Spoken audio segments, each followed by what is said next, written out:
Welcome to BrainStorm 9000.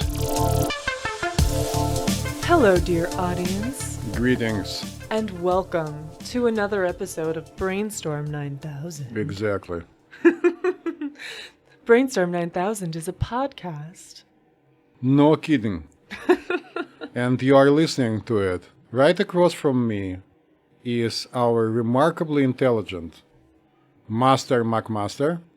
I will accept those compliments, and right across from me is the experienced, ever-wise psychiatrist, Mr. Dr. Schultz. Mr. Doctor! That's a new one. I'm here to share my infinite wisdom, of course. I am here to try to ascertain some of that wisdom and hopefully provide a little bit of my own. That's what we do here on BrainStorm 9000. Speaking of wisdom, we are facing a pretty scary situation on planet Earth, which some of us, actually one person, called Neuralink. Another person who is equally intelligent called it hybrid thinking. I'm talking about the artificial intelligence. Are you scared, McMaster? I mean, I've seen the movies. I think that robots can be great, but, one day they could take over the world, right? I don't know. So we invited two experts from the field to have a serious conversation about artificial intelligence. Yes, and what it has to do with our brains, what it has to do with computer brains, and how it can affect all of us. Yes, because what we are all facing, you and I at least, Master McMaster, Indeed. is that we are already using our intellect enhancements. Like, for example, I have a cell phone. I use it all the time. Do you? Yes, and I also use autofill on my computer. I have no memory of what my passwords are or anything anymore because it just does it for me. Since I'm a paranoid Russian, I keep all my passwords in 500 different places. So, without any further ado, let's welcome our dangerous and intelligent guests. Yes. Here to talk to us about artificial intelligence, we have Julian Trajanson and Jason Nichols. Did I say your last name correctly? Yes. Yay! Thanks for having us on. Yes, would you guys like to introduce yourselves a little bit and tell us, what kind of experience you have working in artificial intelligence and computers? Sure. So I'm Jason Nichols. I'm the Director of Artificial Intelligence for Walmart, and my background is in advertising, matching recommender systems, and other neural networks. I've been working on this for the better part of the last 20 years now. When you said I'm a director of artificial intelligence, I was hoping you'll stop. And then we'll go, wow, that's who is in charge of artificial intelligence. Whoa! Okay, and you, sir? So I work with Jason at Walmart. We do very cool projects that are currently secret. Super secretive. Yes, no, of course. We understand that you guys can't talk about the specifics of what you're working on. What's your background in AI? Can you tell us what kinds of areas of artificial intelligence you kind of specialize in? Not specifically at Walmart. Yeah, so I'm a self-taught developer, and my background is actually in business. So I went to the Wharton Business School, and I was in a biotech startup, and then I made the move into computer science. And nowadays, there's so much free information available on the internet and produced by Harvard and Stanford, and amazing content from the best professors in the world. And I was able to explore that online, and now I'm here. Oh my gosh, it's like the American dream. I also have to tell you that looking at you, I find a lot of similarities with Elon Musk. I told you that. The smile and the way you speak, almost 100%. So that means that you're probably destined to found some of the most profitable companies in the world and maybe get sued by the SEC, but hopefully not that part. I was talking to Jason recently about Elon Musk's interview with Joe Rogan, and I don't completely agree with all the conclusions made. What was the subject of that interview? Oh, he was very terrified of AI and in the very near future. Oh. He may have been slightly paranoid.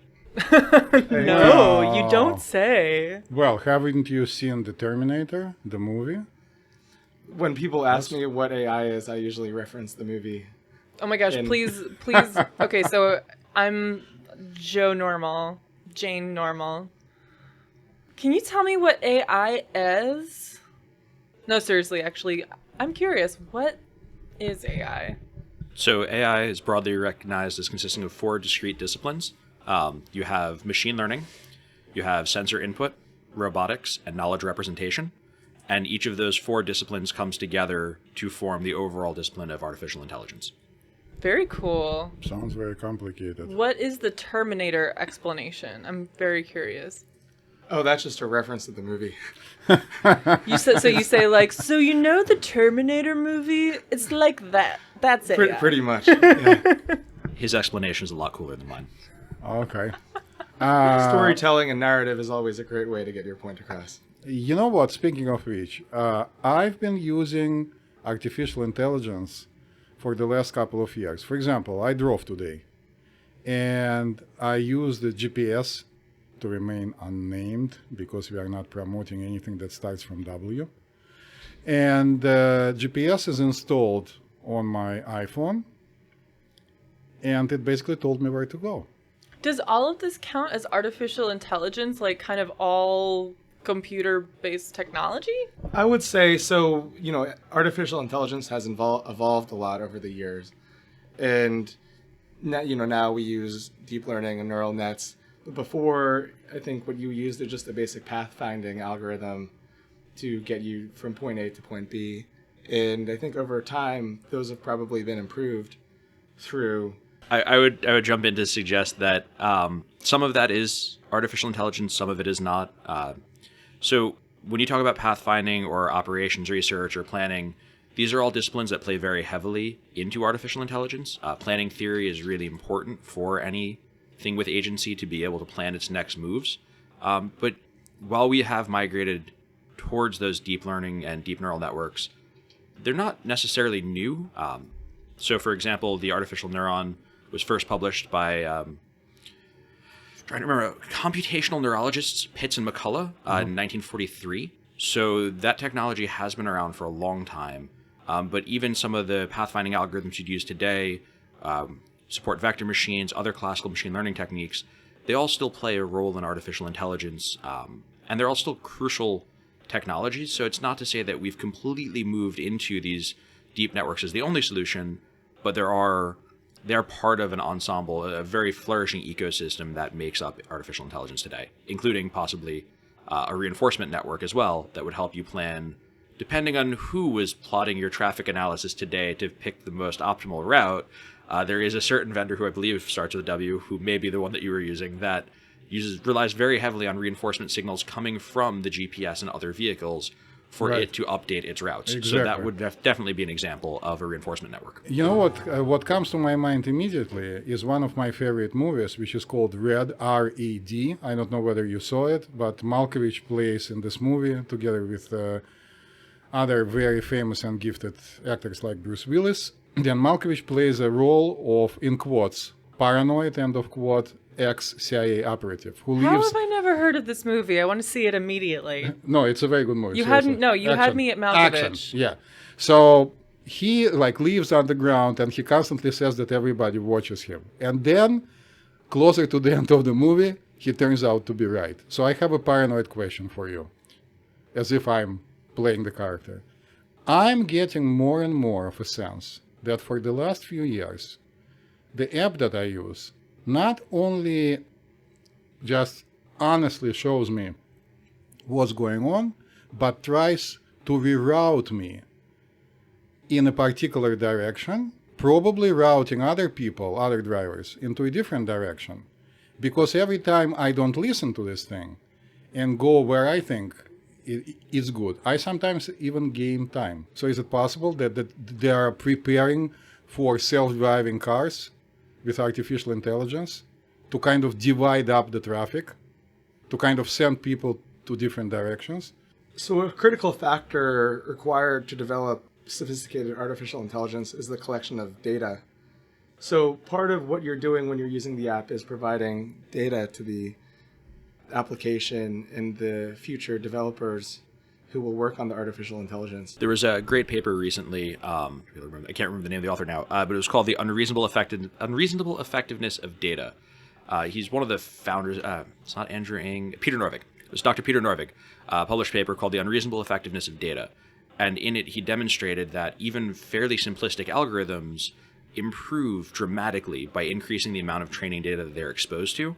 I would not suspect that the vendor is routing you expressly as part of an A/B test or some multivariate test to try to figure out which way it is that works best.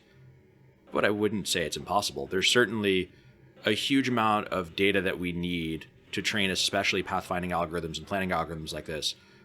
It's really hard to say, well, is this route faster if no one's ever driven it? And you can't know that unless you send somebody on it. So So that would be me each time. The guinea pig. in reinforcement learning, we talk about it as the explore versus exploit paradigm. Right. And so if you don't know what the best option is, well, sometimes you send a guinea pig on a random route and see how fast it is. Oh, God. Sounds familiar. Sounds like neurobiological science. I'm pretty sure that it's a very large area, and I know for a fact that Master McMaster, who is here to guide us, has some definitive questions to ask you. Yes. So we spoke a little bit about different ways that we use artificial intelligence in our daily lives, and maybe you touched on the fact the different programs that we use might not always be giving us the most beneficial information, but there might be some other things going on there too. And, the Terminator. So Terminator. Yes. I'm trying to pretend I'm Arnold. It wasn't a good impersonation. I know. You gotta work on it. Okay. I'll be back. So, and I feel like in like probably most of the films and television shows that we've seen from like the past 40, 50 years, artificial intelligence always ends up being this horrifying thing that takes over the planet and ruins everyone's lives.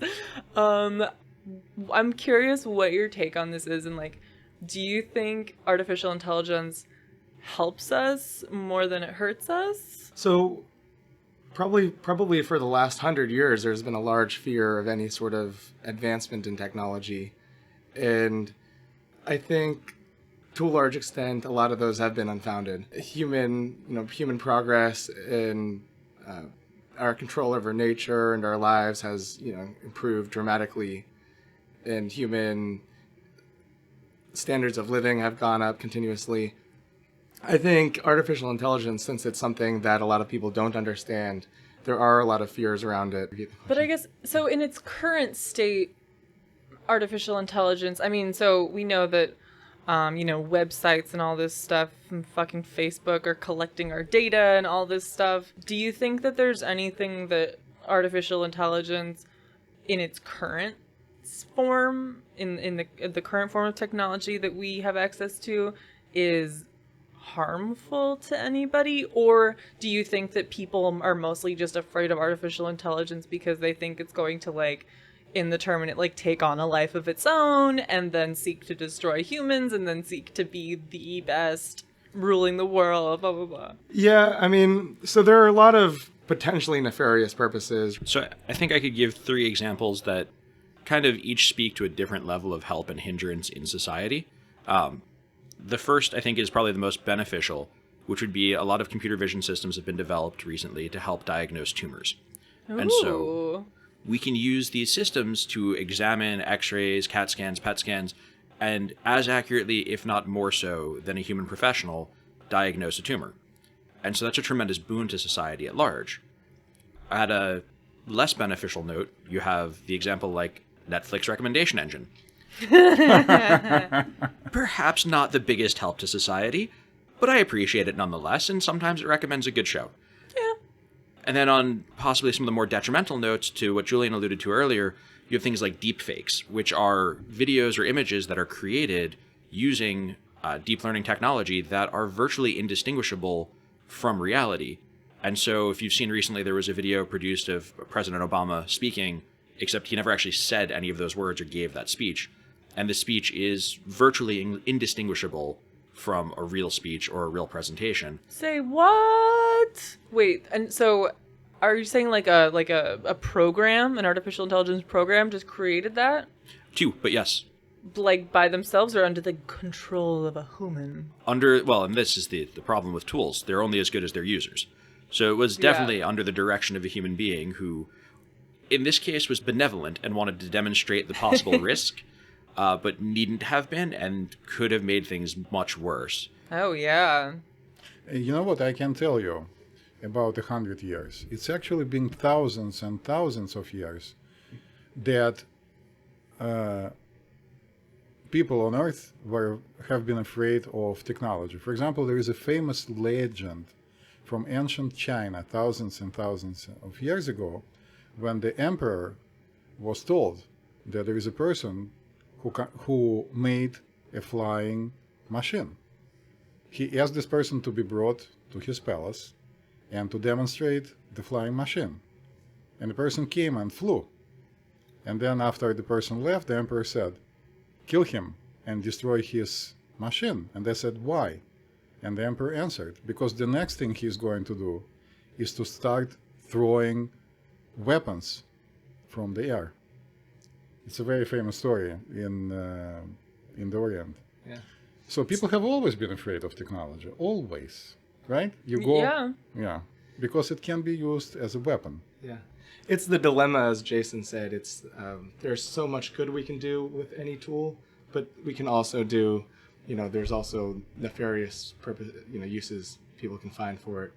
But I tend to be of the school of thought that technology empowers humans, in that there's a saying that, if you showed up in a caveman society with all the technology you have now, you'd be considered a god, right? And I think, God forbid. What's that quote? Any technology sufficiently advanced is indistinguishable from magic. And I just think 100 years from now, humans will basically have... There's a great book, Physics of the Future by Michio Kaku. I think that's the pronunciation of his name. And the whole premise of the book is that humans are becoming masters, as we can't even imagine yet, over the material existence of our lives. Yeah, but there is white magic, good magic, and there is black magic. Black magic. Still using the same technology. Yeah. So, coming back to Master McMaster's profound question. So, how about AI taking over the world? Like the Terminator. Can that happen? Even, you remember there was a movie with one of the very famous actors. I don't remember which one. When he becomes a computer, essentially, because he's dying. So he starts living inside of the computer and takes over the world. I don't remember who the actor was. Johnny Depp. Johnny Depp. What movie is that? I want to say it's Lawnmower Man, but that might be the one it's based off of. I have never even heard of that. This is time when we consult technology to tell us all of the things that our brains cannot currently remember. It's a relatively recent movie, too. It's like probably 2 or 3 years old. I saw it on TV, so it must be. You still have TV, like cable? Right. Oh my goodness, you are certainly not with the new artificial intelligence out there. Listen, only TV can give me a full month of James Bond reruns, okay? Where I get to see Roger Moore and Sean Connery and whoever else there was. I wouldn't do it myself, so it's a good thing. Okay, so you just want someone else to be in charge. Because I watch reruns all the time. I'm still in charge. Okay. So the movie is Transcendence with Johnny Depp. Oh, okay. Transcendence. That's a good movie. So what are your thoughts, seriously? Like, it's kind of a naive question because every single person has their own answer. And apparently there is a large group of people who feel that it's possible. Many movies. Even one of the Die Hard movies with Bruce Willis. With that one, go ahead.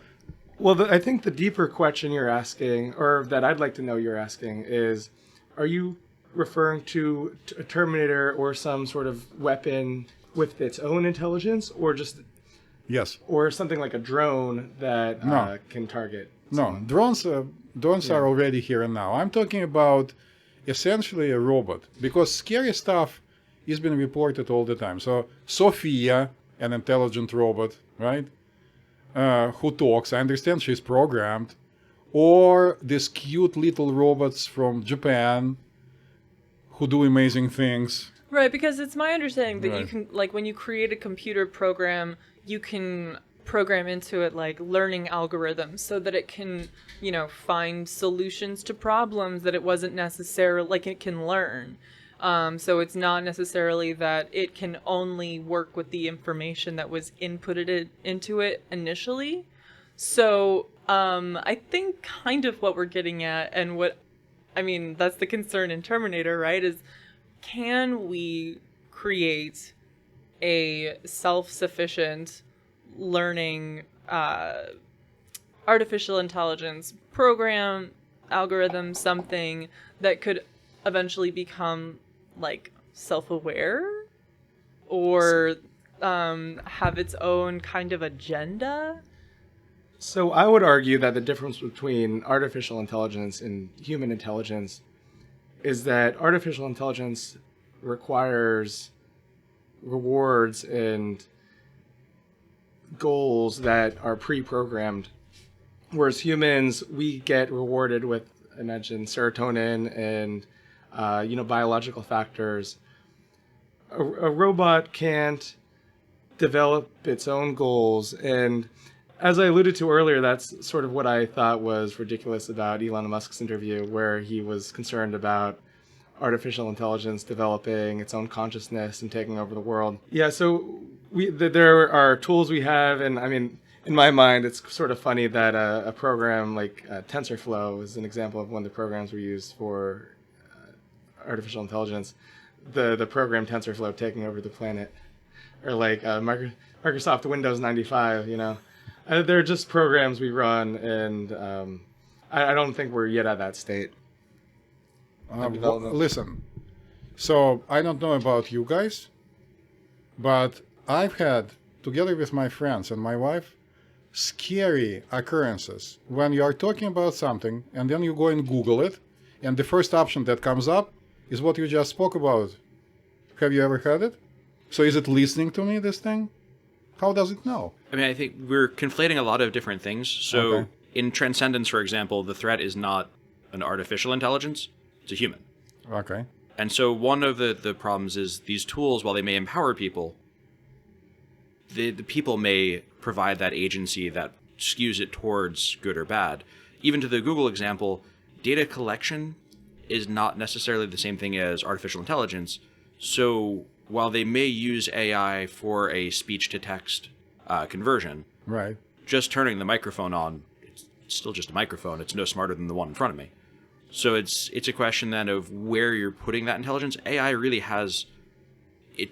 One of the most interesting things is that it's non-localized intelligence, which differentiates it from human intelligence. You could have many different programs creating an ensemble running in physically distinct locations all over the world, but still forming one coherent ensemble. And that, I think, is probably the most alien aspect of AI to us and the scariest. And that's kind of the threat from, to take back to the Terminator example, not Arnold Schwarzenegger, but the big bad, the ultimate big bad, which is Skynet. Mm-hmm. Uh-huh. So you have the Skynet threat, and then you have the specifically enabled robot threat that you're talking about with the Terminator. Again, a different kind of model, and so each of these has their own possibilities. And I would say that I disagree slightly with Julian in the sense that reward networks are built for robots. We use deep Q networks or policy networks now to allow them to develop reactions to external stimulus. So I actually listened to your earlier podcast on my way here. So going back to the example with operant conditioning and classical conditioning, Right. Mm-hmm. you can have conditioning for robots so that when they hear a sound, that triggers a certain neural circuit that motivates them to take an action. So in a very similar system, you have kind of a hybrid between operant and classical conditioning, because the robot, by definition, has no hard classical conditioning. It can't be rewarded with food.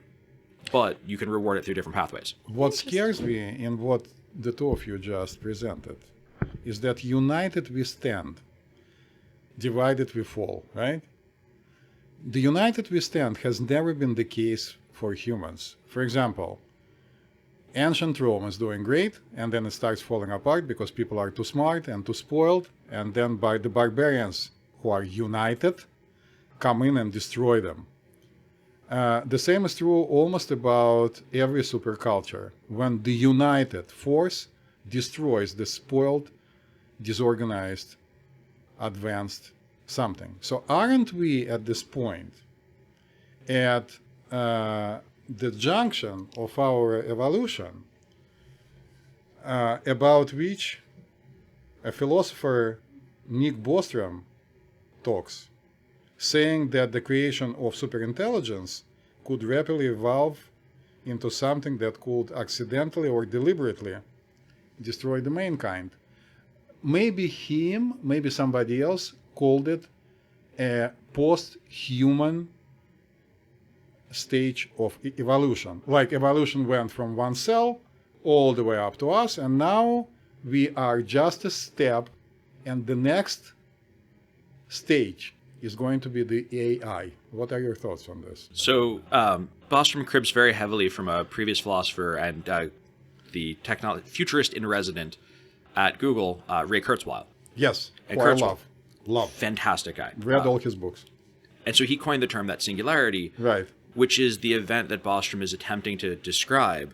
The idea that at some point the AI is training better versions of itself, Right. and that grows exponentially.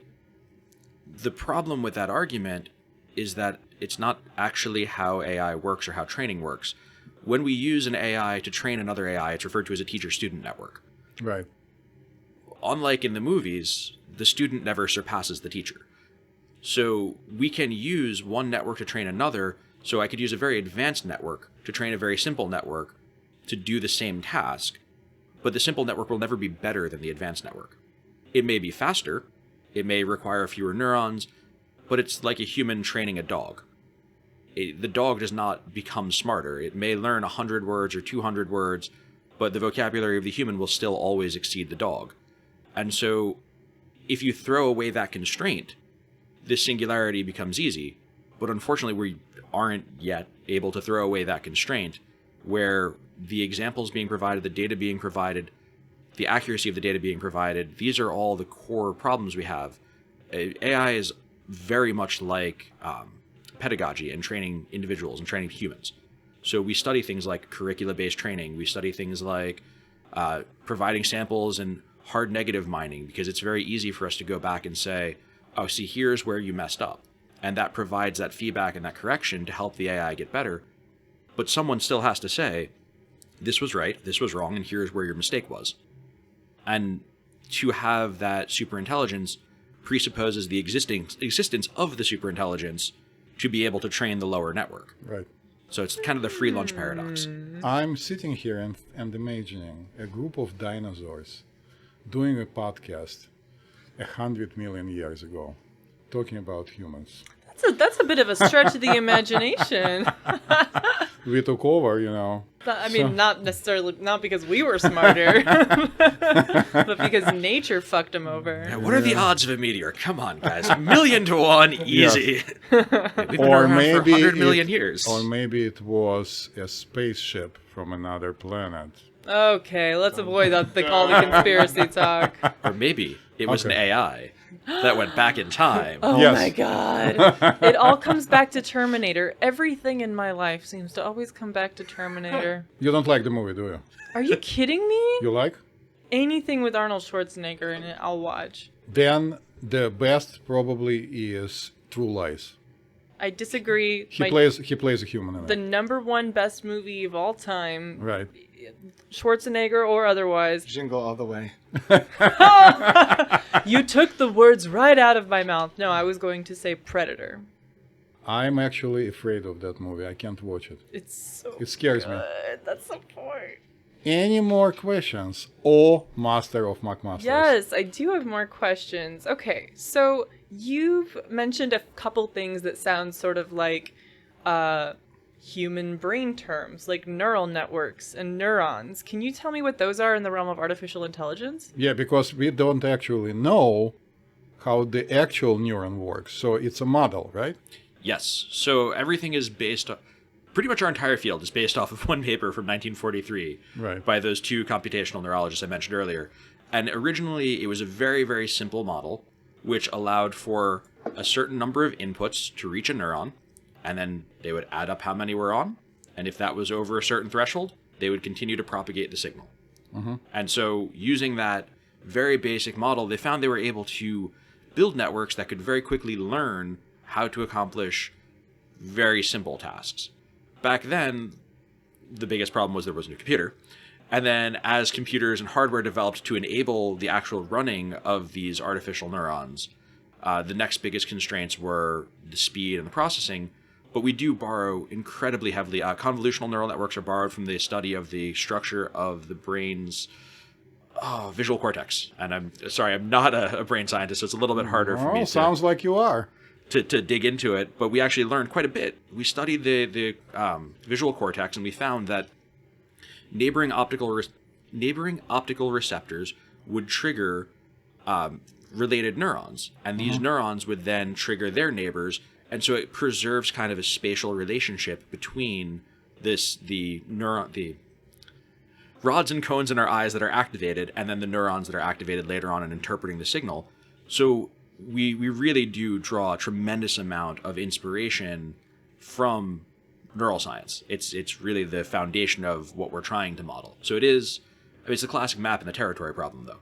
So then we have to travel back in time, like in Terminator 2, find the neuroscientist who came up with this idea, Yeah. and tell him not to publish the paper. Ironically, they were dinosaurs. I just want to take a pause to an argument, debate that Right. Dr. Schultz and I had about whether or not, or the extent to which artificial intelligence is based on or inspired by how the brain works.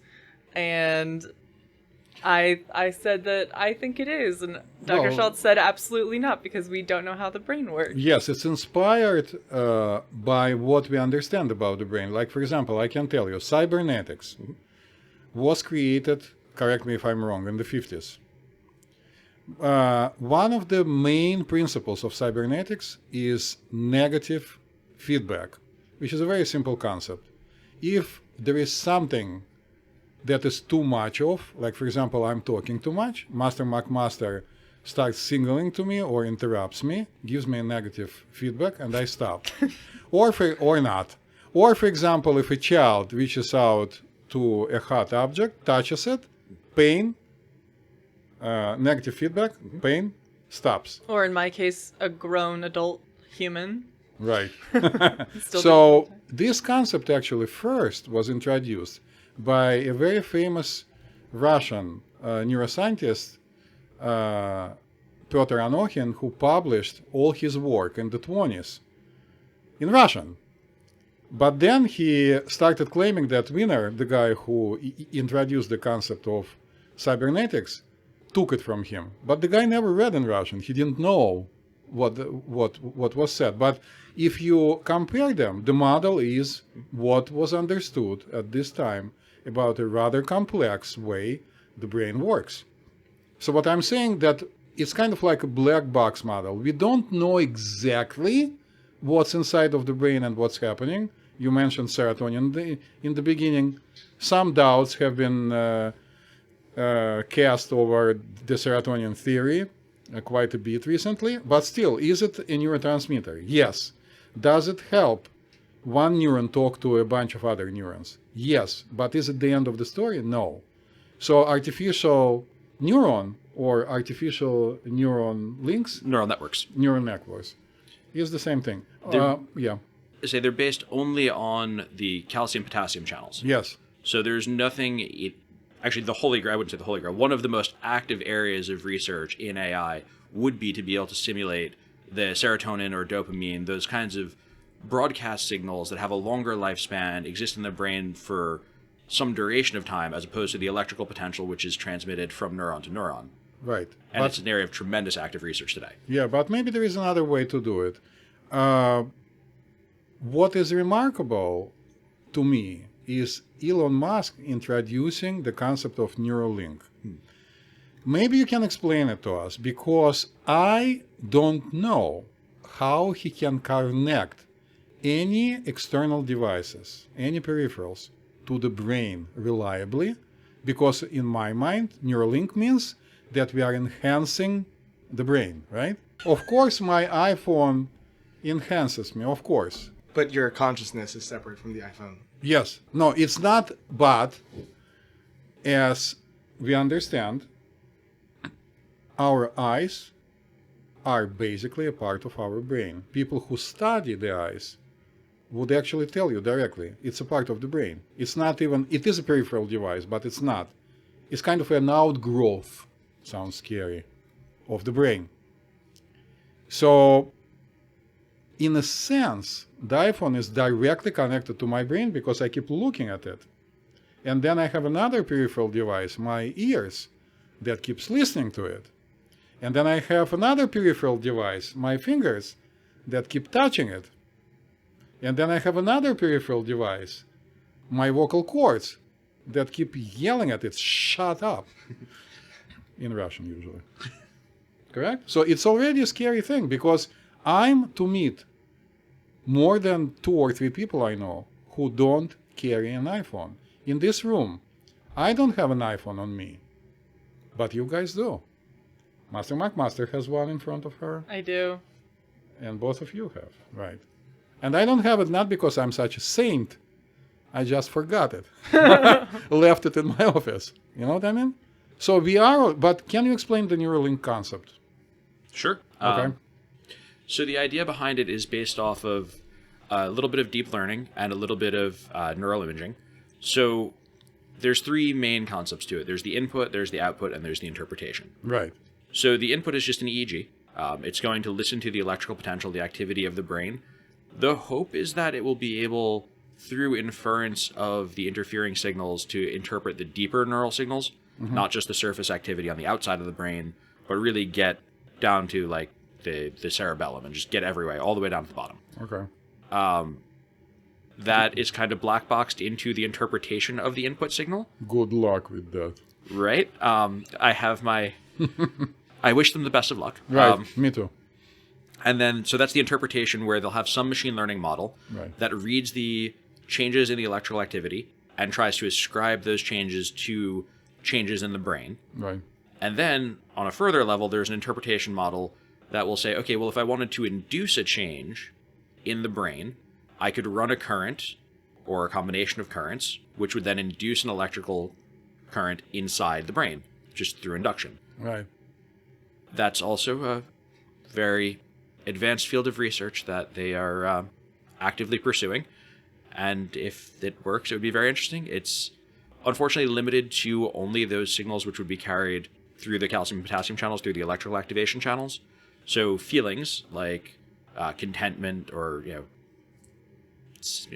tiredness, even exhaustion, would not be able to be mediated or even observed by a neural link. Right. If it's limited to the electrical activation. You know what? Just to add to the mix of craziness here, I'm a psychiatrist. They're all crazy.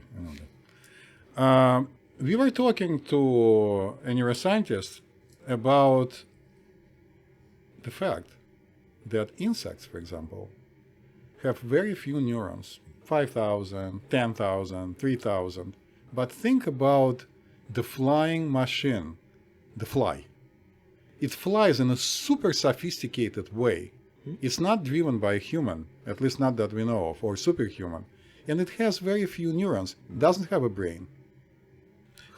So are they studying these things? Oh, absolutely. So the fly, insect brains in particular, are really super interesting models for artificial intelligence.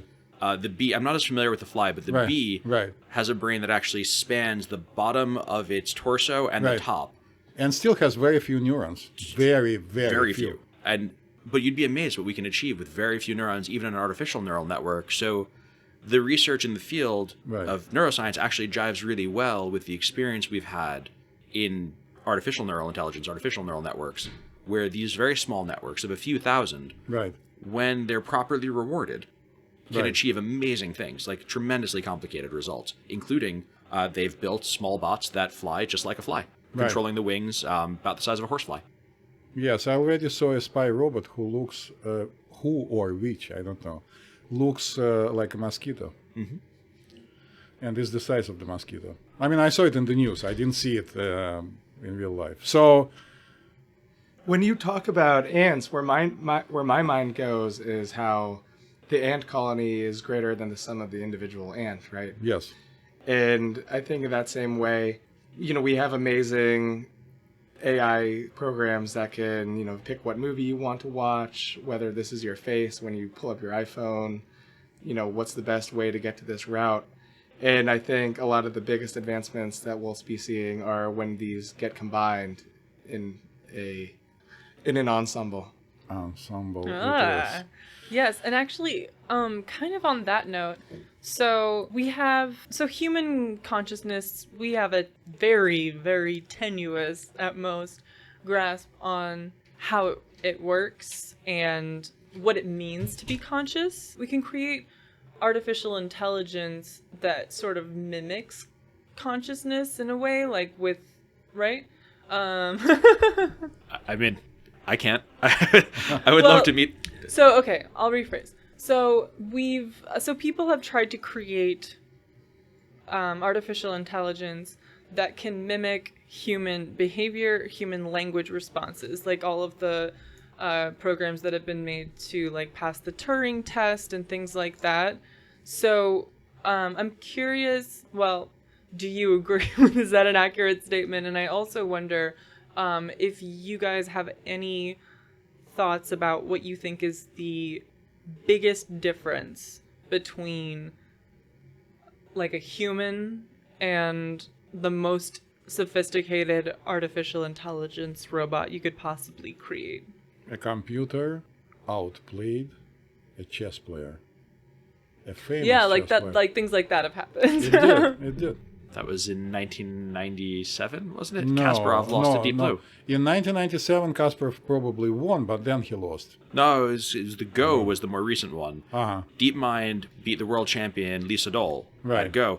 And actually even more impressive, to go back to Elon Musk, Right. OpenAI Right. built a bot that won at a computer game called Dota, which is one of the most impressive feats we've ever seen, because in these kinds of board games like chess or Go, the state is knowable. Right.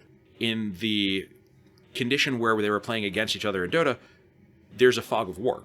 So you are only able to see the part of the map where you're currently in, and you have to infer what the other players are doing and what strategies, and you have to coordinate across 5 different agents to come and actually merge together and make a strategy, which has been really impressive. Did they use reinforcement learning, or what was their strategy to win in Dota? It was a mix of deep learning and reinforcement learning. It was called a deep Q network. And what a deep Q network is that it takes in an observation of the state, and it runs it through a deep neural network like a brain, and it tries to make the best decision at the time that it's observing. So what action will lead to the best reward? And so it's pre-programmed with its reward channels, like Julian had alluded to earlier, so it knows that there are certain things that I need to do, either hurting the other team or gathering resources. Each of these has a certain reward value. And looking at the world, it will run it through a convolutional neural network, a deep neural network, and say, this is the best thing for me to do today. And then that network is trained through a concept called self-play, where it'll play, multiple agents will be built, and they'll play against each other, and they'll simulate tens of thousands or millions of hours of gameplay, and it learns by progressively learning how to beat itself and getting better and better and better. So it is one of those examples that contradicts what I said earlier about the teacher-student network, but only in a very limited capacity, in the sense that these networks are all built to a task. They are not better. If you asked DeepMind or OpenAI to paint you a picture, you'd have to retrain the entire network. As they stand today, they couldn't do that.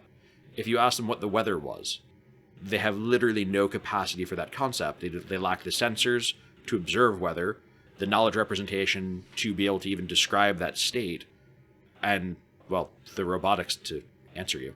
They wouldn't be able to tap into Google to see what Google Weather or weather.com said about what the weather's like?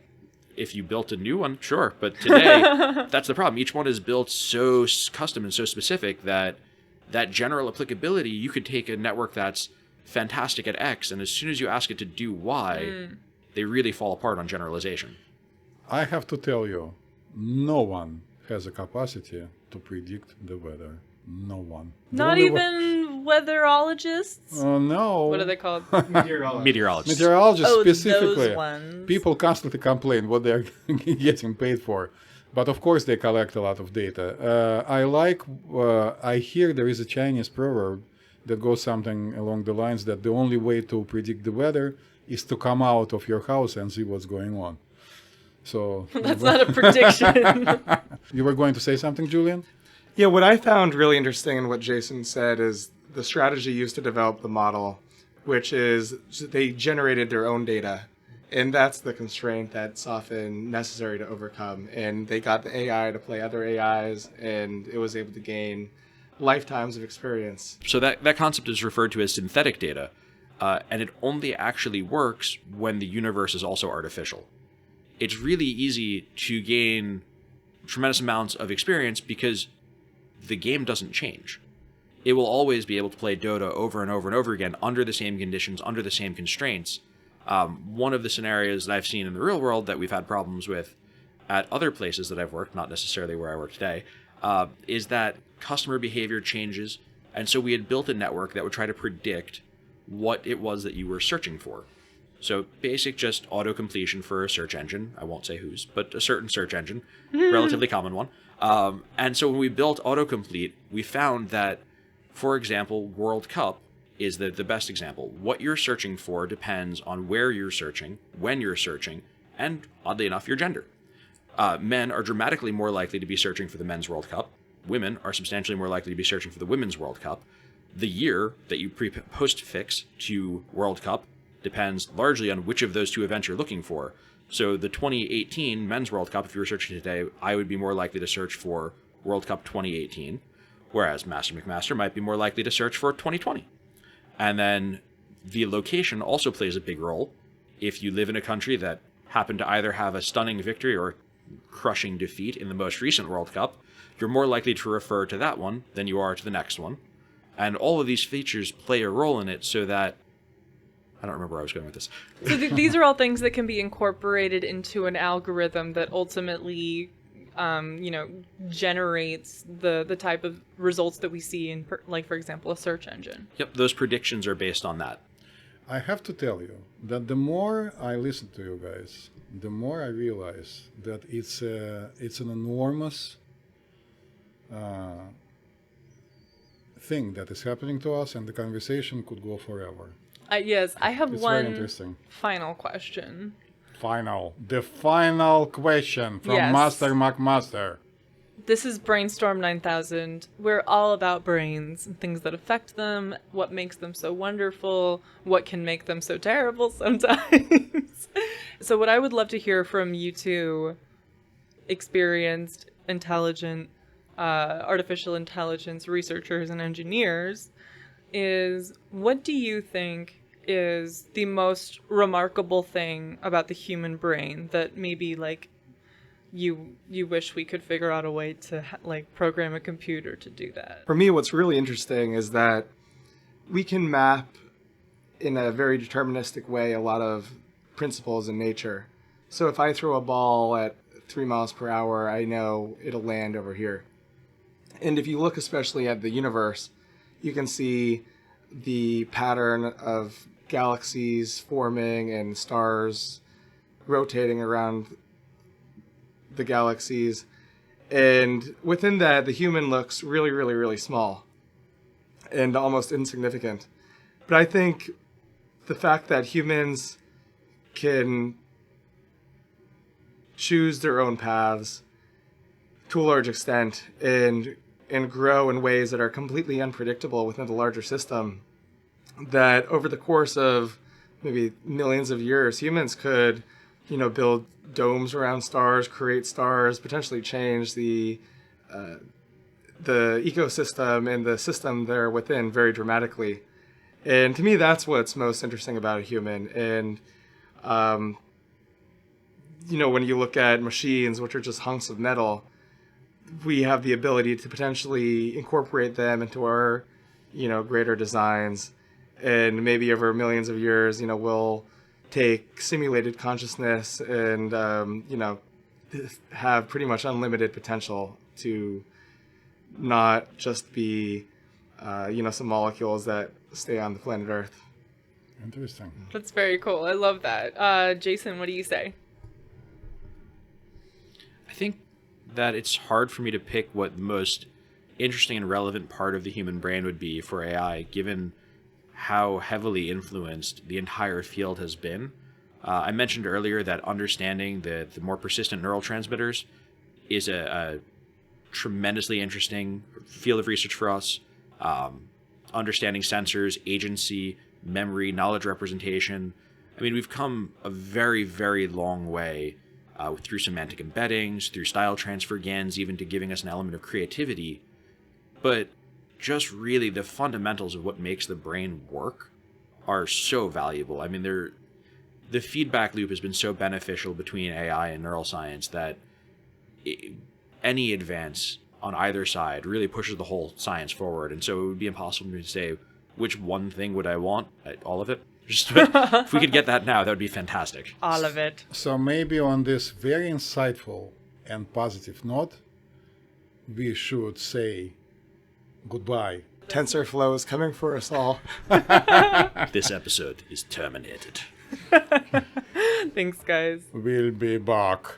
All right. Well, thanks to everyone for tuning into another episode of BrainStorm 9000. Hopefully, your brains were open this time and you learned a little something about your brain and your computer's brain and how afraid you should really be. Well, I'm actually quite enlightened and more hopeful than I was before. I am too. I'm much less afraid of Terminator becoming our reality. Well, I don't know about that one, but at least we understand that right now we are dealing with devices which need to be told what to do and who are not hostile. Yes, we are safe for now. On this very positive note, keep your brains wide open. Even to your cell phones. Yeah, keep them open to yourself. I mean, let's be honest. You're not going to put them down. Okay. All right. See you next week, everyone. Thanks for listening. Thank you.